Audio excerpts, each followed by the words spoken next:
Kaya dili ayo pugsa. Grabe. Grabe naman ang sus. Kaya. Tanawa dol ang sako dol oh. Ang pagkarga dol, tanawa nyo. Muna jud. Mo ni say haw lang ko dol nga way tabangay. Yan lang kusgan jud kadri dol. Kay matimingan nimo ni dagko nga sako. Wala na ba jud mo mo dol. Oh. Tanawa ang sako. Filmi ko nga sako pids, peteng dagko ah. Oh. Maglisuro kabot ato ang hauler.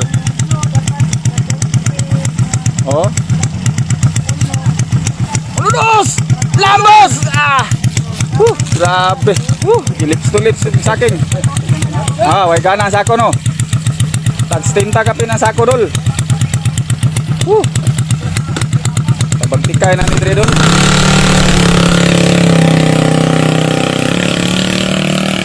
Importante dire nga kusgan juga dol. Sa mano-mano kusgan ka. Sa motor pod, rider ka, kondisyon po yung motor. Kaning XTG na to, 125 Yamaha. Muna itong rider si Naning. Makita na to ni Naning ron og mano-mano ani dol. Las biyahe na lang ni. Yang XTG oh. Grabe din yung magi bay. Grabe itong mga rider dol. Magi si Kito. Ang teknik oh, saan ni pagkarga. Awa idol, dili tiyaw ning mga sako ha dol ha. Para si Maki, karga. Awa, sa teknik. Kaya dili ayo pugsa. Grabe.